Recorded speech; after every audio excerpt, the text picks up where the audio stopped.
Hoy! Mga red flag sa isang relationship. Lalo na kung nagsisimula pa lang kayo. Nakita ko yung picture ng asawa ko sa ibang Facebook na ibang account. Kaya ako nalungmok. Kasi, asawa kita eh. Dapat faithful ka sa akin. Hindi naman ako naging masama sa'yo. Kung pahiyain mo ako kahit kalino, pinanggap ko yun. Eh minsan, hindi kita nalipuran bilang asawa. Alam niyo ang sabi sa akin? Tingnan mo, minura ka pa. Wala mukha mo, pabalik ka. Ano na po, kawamaril ka?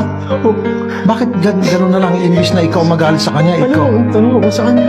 Bakit nagkasala ka na ba? Sa akin, lagi niya po akong pinapahiya.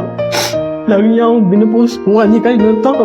Samantalang po siya, pag hinahanap siya ng ibang tao, ako yung nakaharap sa barangay. At ako yung nakaharap sa ibang tao para magpakumbaba. Para patawarin siya. Mahal pa rin kita, sakmo kita. At the end, isasave kita. Hindi kita kaya. Kasira ang buhay. Mag-ingat ka palagi. Okay, magtali ka ng buhok. I love you. Mahal kita. Okay. Magtali ng buhok. Lagi ko siyang pinatalian ng buhok. Lagi kong nalagay ng tawil ang likod niya. Oy, nilalagyan mo ng towel. Bakit mo ginagawa yon? Baby, at turing ko sa kanya. Uy, tapos tinatalian mo yung buhok niya. Suklayan ko siya. Sinusuklayan mo. Wow. Ma'am, totoo ba sinusuklayan niya kayo? Opo, siya po yung nagsusuklay pag nasa Pilipinas ako. Wow Gusto naman. na lang wish. Suklayan kita ulit. Talian kita ng tali sa buhok. Yun ang request ko. Uy, aray. Alam mo yung feeling na parang something is off. Pero dahil mahal mo siya, binabaliwala mo na lang. Paano masabi? Kapatid, baka naman di na yan love. Baka mga red flags na yan, pero dead ma ka pa rin. Pag-usapan natin yan dito sa JC Talks. JC Talks. Hoy! Mga red flags sa isang relationship. Lalo na kung nagsisimula pa lang kayo.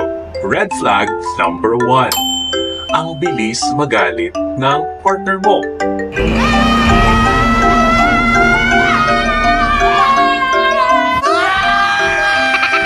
Alam mo yung gusto mong magbiro para magpa-cute, pero yun pa yung nagiging start ng away nyo?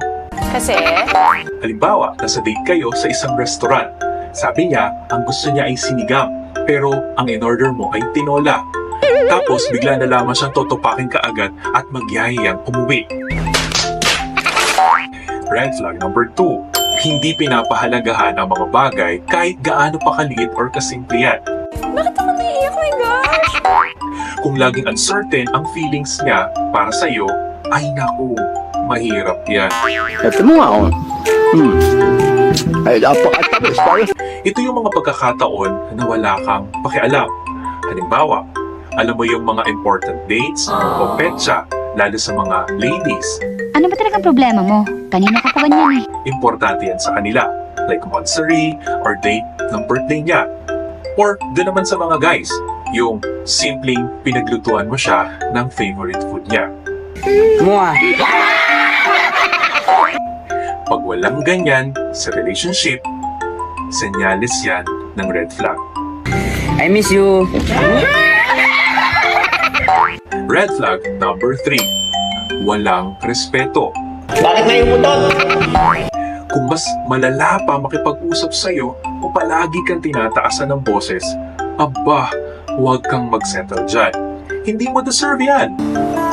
Ano ba yan? Red flag number 4. Lagi kang pinag-iisipan ng masama. Na-late ka lang saglit, halimbawa. Tapos, kung ano-ano ng mga sinasabi sa'yo. Tapos, minsan, nag-reply ka lang sa isang group chat. Tapos, may issue pala siya doon sa pagre-reply mo na yon. O kaya, tatanungin ka, babe, sino yung nag-like ng post mo? May gusto ba siya sa'yo? Red flag number 5. Mas madalas kang malungkot kaysa masaya.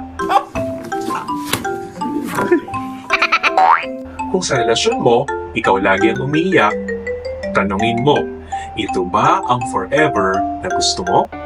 Tulad ng sabi sa atin sa Bible in Proverbs 4:23, ang puso mo ay ingatang mabuti at alagaan sapagkat yan ang siyang bukal ng buhay mong tinataglay. So kapatid, huwag mong ibigay ang puso mo na yan sa maling tao na hindi naman kayang alagaan yan. Dapat maging matalino ka bago pumasok sa isang relationship. Remember that. Put it in your mind. Kapatid, ang red flag, tandaan mo, hindi yan dekorasyon. Huwag mong gawing collection.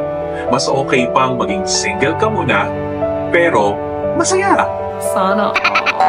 Kesa nasa relasyon ka nga, pero lagi namang mayroong red flag o lagi kang nakasimama. Mga kapatid, baka may mga other tips pa kayo dyan o nalalaman or experiences tungkol dun sa topic natin about relationship red flags. Share nyo naman para makatulong doon sa mga may pinagdadaanan na gaya nito. Tapos, may topic din kayo na gusto niyo pag-usapan, just send it over through the comments. Thank you for watching. This is JC Talks, on a mission to impart messages of faith, hope, and love. Remember, Jesus loves you. Peace out. JC Talks.